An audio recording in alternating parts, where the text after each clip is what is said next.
Hello बच्चों, कैसे हो आप सभी। आइए क्लास की स्टार्टिंग करते हैं। आज लेसन नंबर 7 पढ़ेंगे और इसका पार्ट 1 है ये। ठीक है, इसका पार्ट 1 हेडिंग डाल लीजिए। आपके जो अभी तक चैप्टर हुए हैं, टोटल कितने चैप्टर हो गए हैं आपके? अभी तक जो टोटल चैप्टर हुए हैं वो 6 चैप्टर हो गए हैं। लगभग आधे भाग में हम आ चुके हैं। बायोलॉजी को जो पढ़ रहे हैं हम आधे भाग को कवर कर चुके हैं। अब आपको आधा भाग कवर करना है। ठीक है, यानी कि यदि हम यहाँ पर देखें, जो बायो सेक्शन आपका चल रहा है एक तरफ, सबसे पहला जो चैप्टर था, यदि किसी की इंडेक्स नहीं बनी हुई है तो वो बना लेगा। सबसे पहले हमने सेल को पढ़ा। ठीक है, सबसे पहले सेल को पढ़ा, उसके पश्चात डाइजेस्टिव सिस्टम चैप्टर पे आए। किस पे? डाइजेस्टिव सिस्टम चैप्टर पे आए। तीसरा चैप्टर जो हमने पढ़ा था, तो डाइजेस्टिव सिस्टम चैप्टर के पढ़ने के पश्चात फिर हम किस पर आए थे? फिर हम ब्लड पर आए थे। किस पर? ब्लड पर आए थे। किस पर आए थे? एक मिनट जरा, यहां ब्लड। फिर हमने ब्लड को पढ़ा और चौथा चैप्टर जो हमारा था, भाई ब्लड को फ्लो कौन करेगा? वो एक पंप करेगा, हार्ट। जो पांचवा चैप्टर था, तो पांचवा चैप्टर आपका रेस्पिरेटरी सिस्टम था, श्वसन तंत्र, रेस्पिरेटरी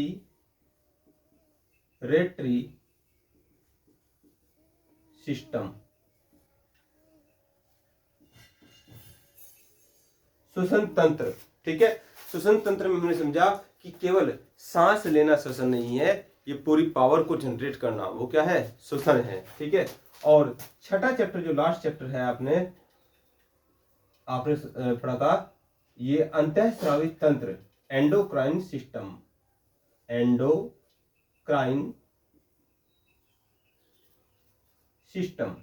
ठीक है, ये 6 चैप्टर आपके हो चुके हैं। अब जो 6 चैप्टर होने हैं आपके, तो कौन कौन से हैं?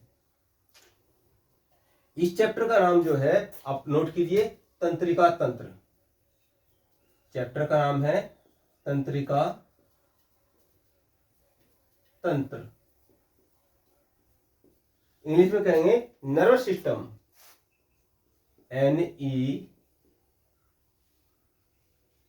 ये एक बार स्पेलिंग चेक कर लेते हैं इसकी। NERVOUS होगा शायद। हाँ, NERVOUS,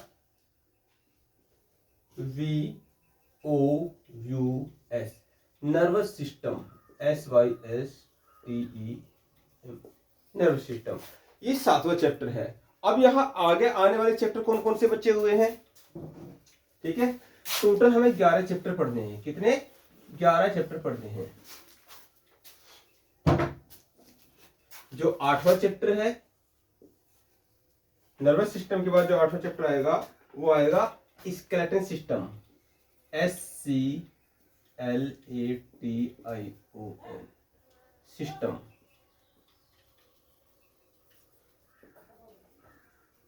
स्केलेटन। 9वां चैप्टर जो आएगा कंकाल तंत्र के बाद, एक्सक्रेटरी सिस्टम। चलो हिंदी में लिख लो, उत्सर्जन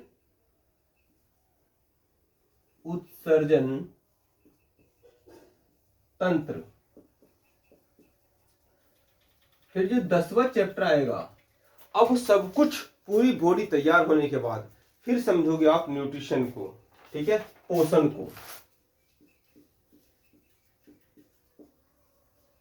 अब जब पूरी बॉडी को समझ चुके तो फिर समझोगे मानव डिसीज को, मानव रोग को। ठीक है, तो इस प्रकार से बिल्कुल जीरो से स्टार्ट करके हमें पूरी बॉडी को समझ के तब कब हम बीमार होंगे, क्या हमें प्रिकॉशंस बरतनी है, वो सब चीज़ देखनी है। ठीक है, तो ये जो आप पढ़ रहे हैं, जो बायोलॉजी सेक्शन पढ़ रहे हैं, ये केवल किसी एग्जाम को क्रैक करने की दृष्टि से नहीं, ये अपने जीवन में जल्दी से आपके कोई दुख ना आए, कोई बाधा ना आए, इसलिए पढ़ रहे हैं। और इसीलिए एग्जाम में ज़्यादा पोर्शन किसका होता है? वो जूलॉजी का होता है। ठीक है, वो बायोलॉजी का होता है फिजिक्स और केमिस्ट्री की अपेक्षा। भाई आप पुलिस की नौकरी कर रहे हैं, आप बैंक की नौकरी कर रहे हैं, आपका स्वस्थ रहना तो जरूरी है। ठीक है, तो यहाँ पर यदि किसी बच्चे ने पहले नोट नहीं कर रखा था तो समझ लेंगे चैप्टर को। अब 7वां चैप्टर हमने स्टार्ट किया है, कौन सा? तंत्रिका तंत्र, नर्वस सिस्टम। इसके बाद आएगा कंकाल तंत्र, उत्सर्जन तंत्र, पोषण और फिर मानव रोग। ठीक है, तो ये चैप्टर हमारे बचे हुए हैं। अब नर्वस सिस्टम देखिए, आपने हड्डी के डॉक्टर को देखा होगा, आपने जो सर्जन को देखा होगा, आपने कान के डॉक्टर को देखा होगा, आंख के डॉक्टर को देखा होगा, आपने थ्रोट के डॉक्टर को देखा होगा। ठीक है, ऐसे स्पेशलिस्ट भी होते हैं, लेकिन इन सब में सबसे महत्वपूर्ण जो डॉक्टर होता है वो कौन सा होता है? वो न्यूरोलॉजिस्ट होता है। कौन सा होता है? न्यूरोलॉजिस्ट। जब कोई महत्वपूर्ण ऑपरेशन होता है, जब कोई महत्वपूर्ण ऑपरेशन होता है तो उस समय न्यूरोलॉजिस्ट का वहां होना कंपलसरी होता है। हमारे देश में न्यूरोलॉजिस्ट की बहुत कमी है। ठीक है, मोस्टली यहाँ अमेरिका में इस प्रकार के डॉक्टर होते थे, लेकिन अब धीरे धीरे भारत भी स्टडी की ओर बढ़ रहा है। वहां पर भी यदि सबसे महंगे डॉक्टर की बात करें तो वो भी न्यूरोलॉजिस्ट ही होता है। ठीक है, सबसे ज्यादा कॉस्टली जो डॉक्टर होता है वो न्यूरोलॉजिस्ट होता है। क्योंकि देखिए, इस बात को समझने का प्रयास करेंगे, क्या है तंत्रिका तंत्र? पूरा शरीर जो है, आप बनाना चाहें तो ये स्ट्रक्चर बना सकते हैं।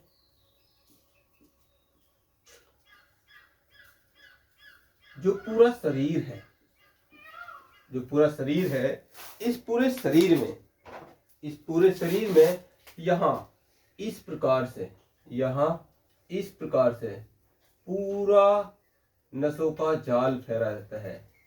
ये इस प्रकार से यहां पूरा जाल फैला रहता है। तो ये क्या है? ये तंत्रिकाएं हैं। ये क्या है? ये तंत्रिकाएं हैं। आप इस चित्र के माध्यम से समझ सकते हैं कि अब सपोज करो यहां मस्तिष्क है। आपने अभी अभी पिछले चैप्टर में मास्टर ग्रंथि को पढ़ा। मास्टर ग्रंथि कैसे कंट्रोल करती है? तो ये वो तार हैं, ये वो तार हैं जिन्हें तंत्रिका कहते हैं, जिनके माध्यम से पूरी बॉडी की में एक्टिविटी पहुंचाई जाती है, संदेश पहुंचाया जाता है। ठीक है, तो यहां पर चैप्टर का नाम डालेंगे तंत्रिका तंत्र, नर्वस सिस्टम। और ये पूरा हमने एक डायग्राम बनाया, लेकिन इसको ये हमने अपनी दृष्टि से बनाया है। ठीक है, एग्जाम की दृष्टि से ये चीज है, ये एक बार समझ जाओ। जैसे सपोज करो ये हाथ है, ये बार बार हाथ उठ रहा है, तो हाथ कहां से कनेक्ट है? ये भी मस्तिष्क से कनेक्ट है। किसके द्वारा कनेक्ट है? यहां पर मास्टर ग्रंथि के द्वारा कनेक्ट है। तो एक तार, एक तार जो हाथ तक आ रहा है, अब बीच में से उसको डिस्कनेक्ट कर दें।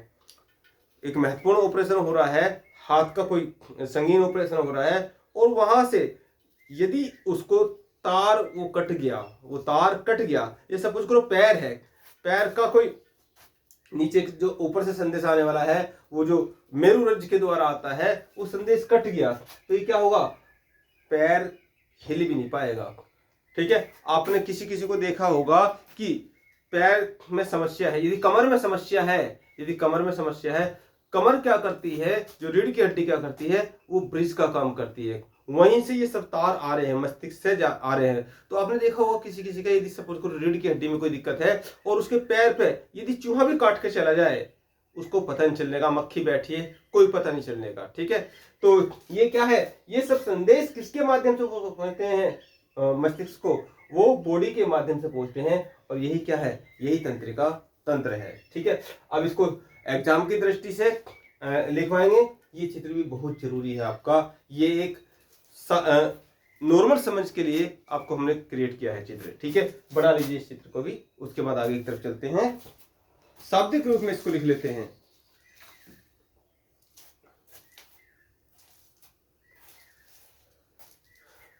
नर्वस सिस्टम लिख लीजिए।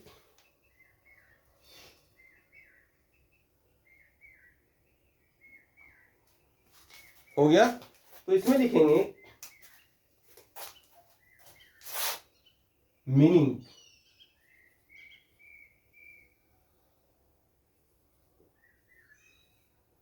क्या मतलब है इस चैप्टर का? तो तंत्रिका तंत्र क्या है? तंत्रिका तंत्र का मीनिंग क्या है? हमारे शरीर को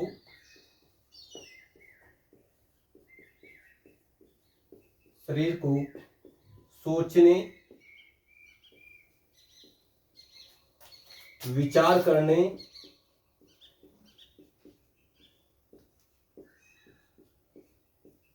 संतुलन स्थापित करने,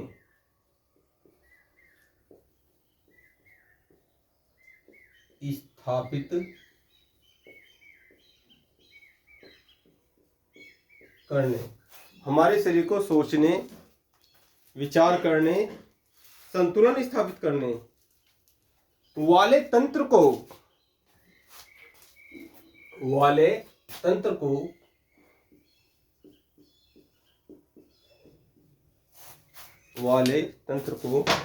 तंत्रिका तंत्र कहते हैं।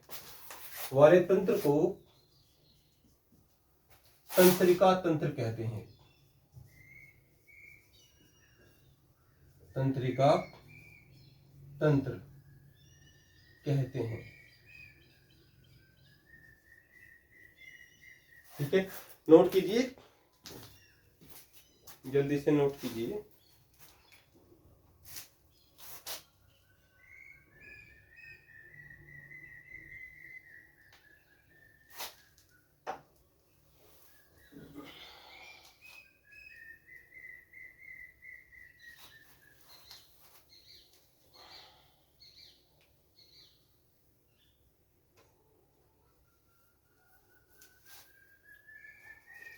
हो गया। तो यहां आप देखते हैं कि जैसे किसी का माइंड थोड़ा डिस्टर्ब सा होता है, और आप देखो जैसे कोई व्यक्ति वाइन पी लेता है, दारू पी लेता है, ठीक है, तो उसको चेक करने का सबसे अच्छा तरीका क्या है? आप इस प्रकार से, एक फरस है, उस पर टैल बिछी हुई है, उसको ऐसे चलने के लिए कहिए, एक पैर बस टैल है, एक पैर इधर रखिए, एक पैर इधर रखिए, एक पैर इधर रखिए, एक पैर इधर रखिए। तो ये भी डॉक्टर को चेक करने का एक तरीका होता है। तो ये क्या है? तंत्रिक, वो बैलेंस स्थापित नहीं कर पाएगा। क्यों बैलेंस स्थापित नहीं कर पाएगा? क्योंकि सारी चीजें कहां से हैं? सारी चीजें मस्तिष्क से हैं। तो वहां मस्तिष्क पर किसका असर आ गया है? वो वाइन का आ गया है। इसी प्रकार से यदि किसी के मस्तिष्क कोई डिसऑर्डर है, कोई दिक्कत है, जैसे हमने देखा है हमारे एक अंकल का लड़का है, ठीक है, वो क्या है, उसको कुछ दौरा पड़ता है, तो उसके यहाँ मस्तिष्क में क्या है, मस्तिष्क में कोई समस्या है, तो उसका शरीर स्वस्थ है लेकिन चलने में क्या है, वो डगमगाता है। ऐसे आपने भी देखा होगा। तो शरीर को सोचने, विचार करने, संतुलन स्थापित करने वाले तंत्र को क्या कहते हैं? तंत्रिका तंत्र कहते हैं। और ये सब तार कहां से जुड़े होते हैं भाई? बैलेंस, जो संतुलन स्थापित होगा पैरों से तो होगा, तो वो सब तार कहां से है? यहां से है। ठीक है, यदि कोई भी तार डिस्कनेक्ट हो गया तो सारी रेस्पॉन्सिबिलिटी किसकी है? तंत्रिका तंत्र की है। ठीक है, इस पूरी बॉडी में तंत्रिका तंत्र सिस्टम को किस प्रकार से डिवाइड किया गया है उसको भी समझेंगे। पहले इस बात को आप नोट कीजिए जल्दी से।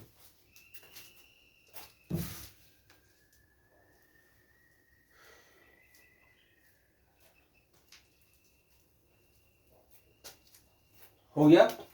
अब इसमें यहां तंत्रिका तंत्र में जो कार्य करती है, जो इस पूरे तंत्र में कार्य करती है, तो उसकी जो इकाई है, लिखिए, तंत्रिका तंत्र में कार्यवाहक इकाई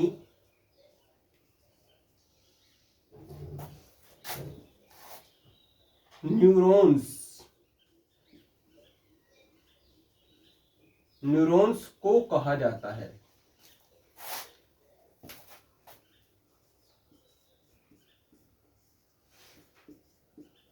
किसको? न्यूरॉन्स को कहा जाता है। इसमें जो क्रियात्मक इकाई है वो क्या है? वो न्यूरॉन्स है। ठीक है, न्यूरॉन्स को कहा जाता है।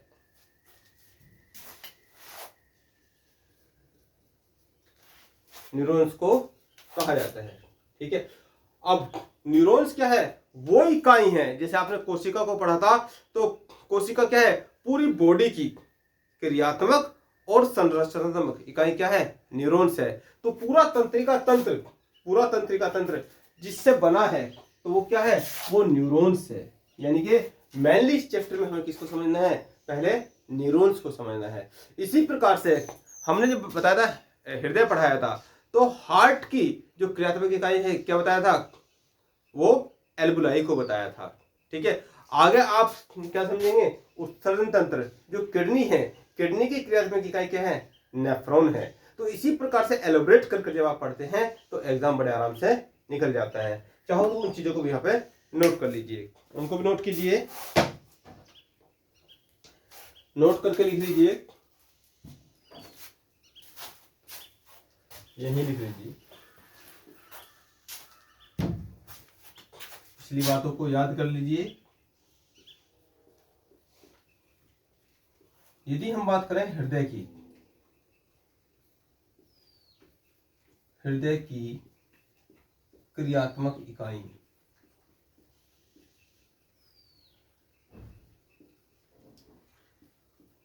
बराबर क्या है, ये एल्बुलाई को बताया था। कई बार क्वेश्चन आता है। ठीक है, इसी प्रकार से यदि हम बात करें किसकी, डीएनए की, सारी चीजों को एक साथ लिख देता हूं, डीएनए की क्रियात्मक इकाई क्या है, जीन को बताया था। ठीक है, इसी प्रकार से आगे आप पढ़ोगे उत्सर्जन तंत्र, उत्सर्जन तंत्र, यहां ऊपर लिख देता हूं, है ना, ऊपर का तो आपने लिख लिया है, ज्यादा लिखना नहीं पड़ेगा। किडनी की, किसकी, किडनी की क्रियात्मक इकाई क्या हो गया, ये नेफ्रॉन को कहा जाता है। ठीक है, और न्यूरॉन्स किसकी है, तंत्रिका तंत्र की है। तो चार चीजों को ध्यान रखना, किसकी, वृक्क की, यानी कि किडनी की। ठीक है, किडनी को क्या बोलते हैं, वृक्क बोलते हैं। किडनी की क्रियात्मक इकाई क्या है, नेफ्रॉन है।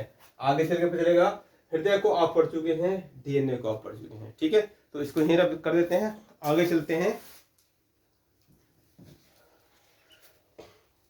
जब आपने सेल चैप्टर पढ़ा था, जब आपने सेल चैप्टर पढ़ा था, तो सेल में आपने पढ़ा था कि जो कोशिका है, कोशिका की जो एज होती है कितना, 120 दिन, 120 दिन में कोशिका डेड हो जाती है।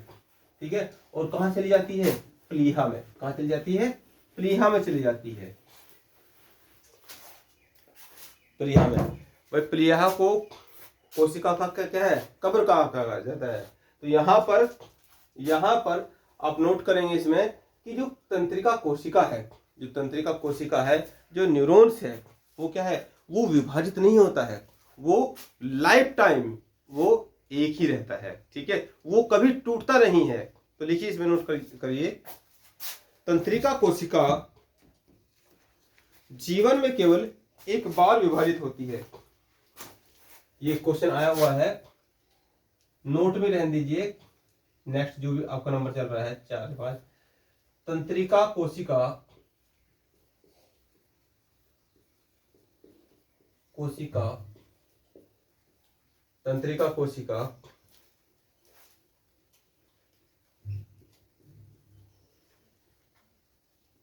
जीवन में केवल एक बार विभाजित होती है, जब आप मरोगे।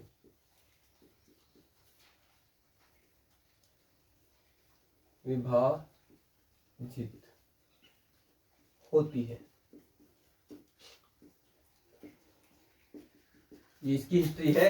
दूसरा पॉइंट इसी में आएगा, दूसरा पॉइंट है यह सबसे लंबी कोशिका होती है, सबसे लंबी कोशिका होती है।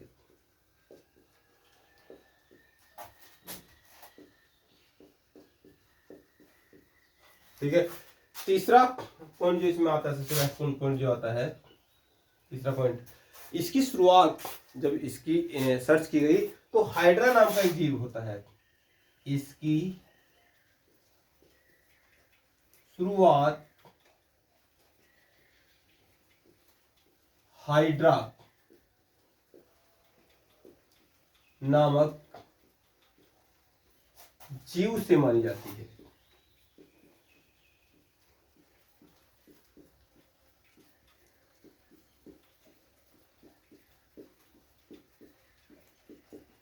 इससे हाइड्रा नामक जीव से मानी जाती है।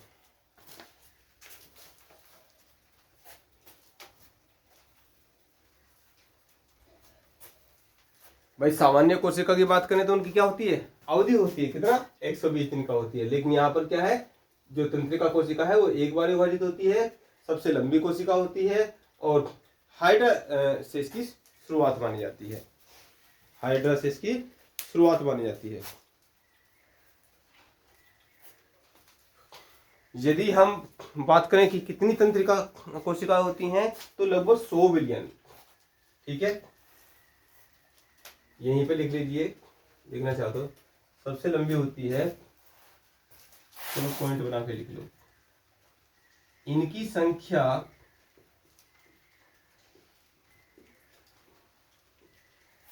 लगभग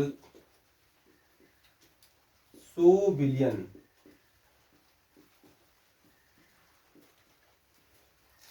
होती है। पूरा जाल फैला रहता है, पूरी बॉडी में जाल सा फैला रहता है। ठीक है, पूरी बॉडी में जाल फैला रहता है। ठीक है, अब यदि हम इसकी बात करें, यदि इसको पूरा स्ट्रक्चर्ड करें, जो नर्वस सिस्टम है,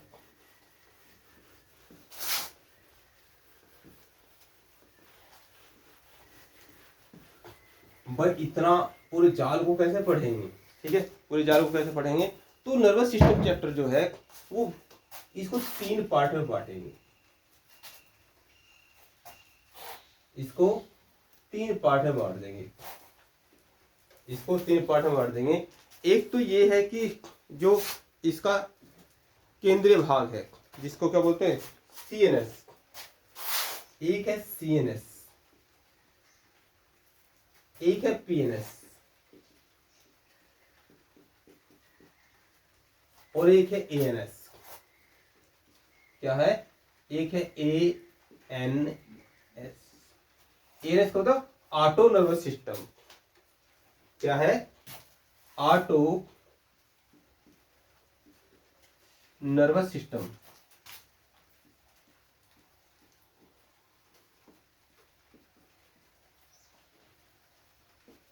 ऑटो नर्वस सिस्टम यानी कि जो क्रियाएं बॉडी में खुद हो रही हैं, जैसे पसीना आना है। ठीक है, जैसे पसीना आना है, इसको भी नोट करेंगे। स्वतंत्र रूप से होने वाली क्रियाएं यानी कि स्व छंद रूप से होने वाली क्रियाएं,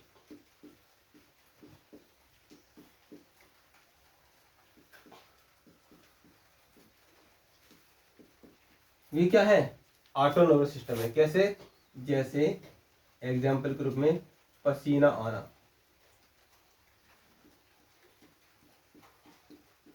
पसीना आना, आंसू आना।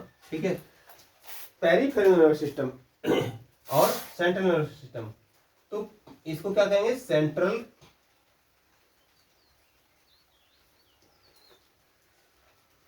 Nervous system. Central nervous system केंद्रीय तंत्रिका तंत्र कहेंगे। क्या कहेंगे, केंद्रीय तंत्रिका तंत्र। तो इसमें किसको रखेंगे, एक तो मस्तिष्क को रखेंगे।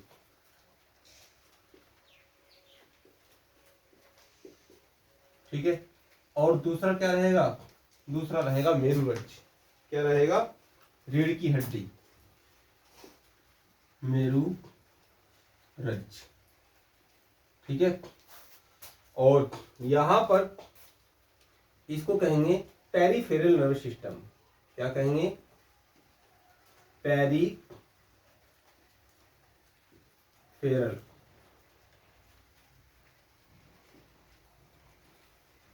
Nervous system.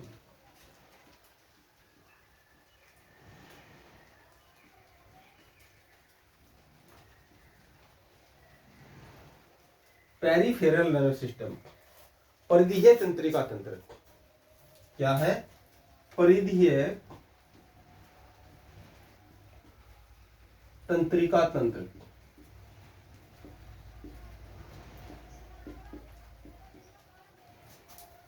ये ऑटो नर्वस सिस्टम, स्वतः तंत्रिका तंत्र यानी कि स्वायत्त तंत्रिका तंत्र, इसको क्या बोलते हैं? ऑटो नर्वस सिस्टम को स्वायत्त तंत्रिका तंत्र।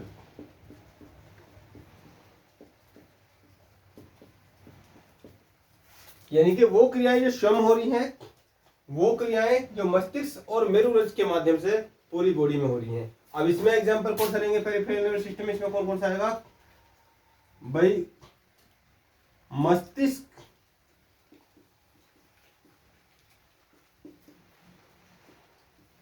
और मेरुरज्जु को छोड़कर,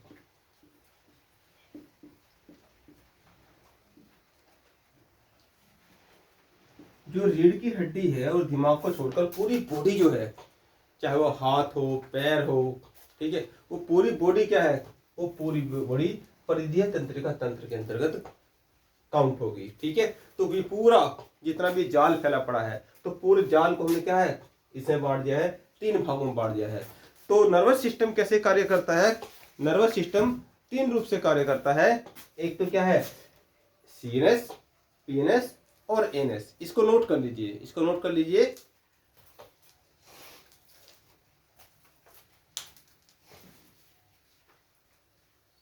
हो गया नोट?